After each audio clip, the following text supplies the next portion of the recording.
Hey guys, it's Matt with 42 Pros, and again, thank you for coming back and checking out our videos on our channel. And this video is really truly just going to be kind of an update of what's going on with 42 Pros. Really won't be too educational, but I'll try to throw a little something in there maybe. Just depends. But again, there's a lot of stuff going on here at 42 Pros here, and just the hidden meetings and the back doors and the back offices and all in the background. But there's a lot of things that I just can't talk about quite yet because there's still a lot of stuff developing and changing, kind of almost at a daily rate of what's going on and what we're able to do and what we're working on here in the near future. And I'm actually going through some of the stuff right now of some big projects, and I'll let you the cat out of the bag on this one, but you can't see a whole lot. But this specific text is all for a narrative for a big film project that me and some of my friends are working on that won't get completed until about January. So that's when the final product will be announced and released, maybe even February. Just depends on how well it does. If it does well, then it'll probably be February. If it doesn't do as well as we would like it to do, then probably sometime in January the full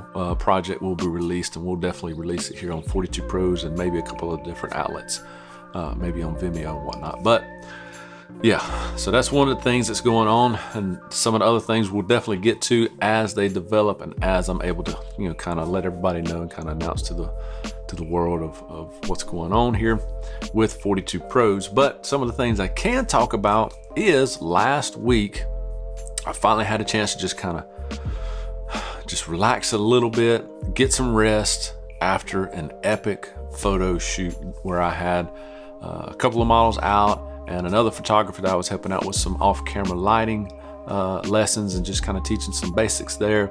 And man, it was a lot of fun. I personally definitely needed to just kind of have a time where I could just vent and release and just relax and just have a good time.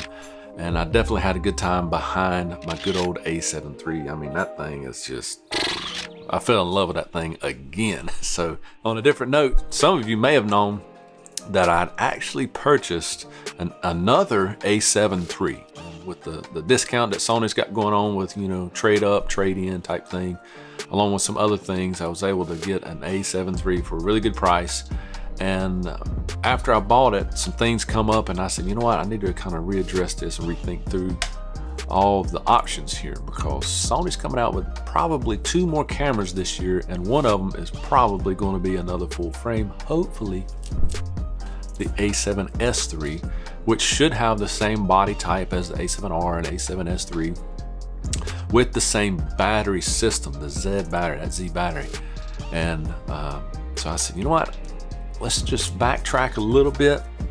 Let's don't invest into another A7 III quite yet.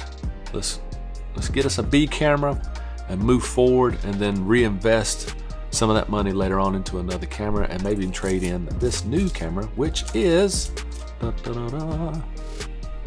A6400. And this little guy right here is an absolute beast of a machine when you look at what it costs to buy one. I mean, $900, and you can get some really good work done. I mean, it has 4K from a video standpoint, has a lot of variable frame rates. We can get some high frame rate stuff for slow-mo done with this. It has the processor of the A9 built into this thing. The flagship camera of Sony has the same processor as what's in here. I mean, wow. And that's probably one of the reasons why the autofocus system in here is probably now better than Canon's dual pixel autofocus. I mean, the autofocus on this one is redonkulous. It is extremely good. And from a philosophy of use type standpoint, I've always wanted to have another small camera where I can do some time lapse with while I'm actually out there. So it's a very compatible footage with the time lapse as well as what we were doing in the field. It's all the same day, same environment, same lighting, everything, you know.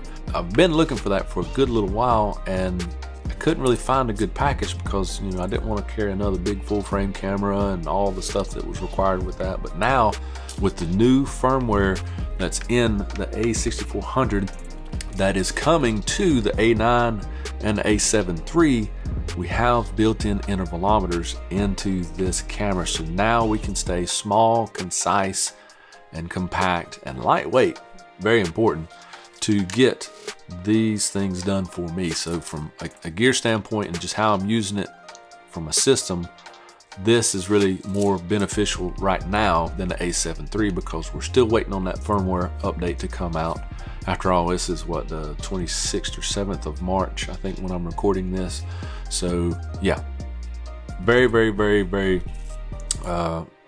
beneficial for me to get this one as opposed to the other one. Plus I could save some of that money so I can reinvest into another camera later as needed. Okay, but with that, when you get a new camera body specifically, you know you got to get another lens, right? So that was also another factor in to buying the 6400, is with the lens that I was going to need to purchase to get some good quality time lapses. It's going to be more than the body of this guy. So when I purchased that one, I said, you know what, I need to go ahead and order me a time-lapse lens or landscape or real estate lens.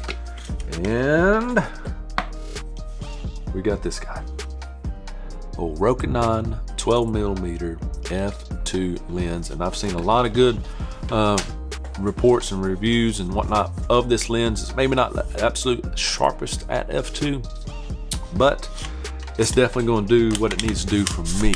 Okay, and even still, with the capabilities of the 6400, you know, with that 24 megapixel sensor in there, from a photography standpoint, it is definitely going to be well worth the money. And so for less than $1,300, we have a very small and concise package with the Rokinon 12mm and the 6400. So if you're doing a lot of real estate stuff, this will probably be a really good setup for you if you're on a budget. Okay, and that's something we'll go into later as we review this camera more, as well as this lens, and some of the things we'll probably be doing here in the near future, probably, you know, in the next couple of weeks at the latest, will be some low light video comparison between the 6400 and the A7 III, just so you can get a good idea of what the differences will be, you know, in the 4K world as well as the HD world.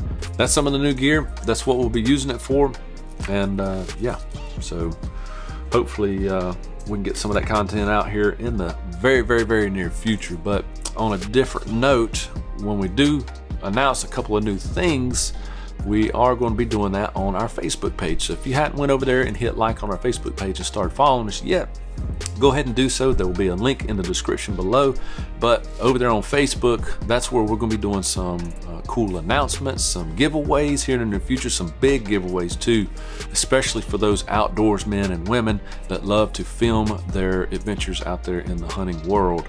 So definitely slide over there, hit that like, start following us over there, because that's where we provide a couple other tidbits of content. But again, just had to take a quick little break, get some rest, kind of get recalibrated, and think through some new things that's coming up here in the near future that I'm really excited about. So, and hopefully it's going to benefit you guys as well. But that's it. So just as usual, we got to end it the same way. Get the gear that's right for you, because only you can do your projects. And since we usually only have one chance to get it right, why not do it right and do it once? We'll see you in the next video, guys.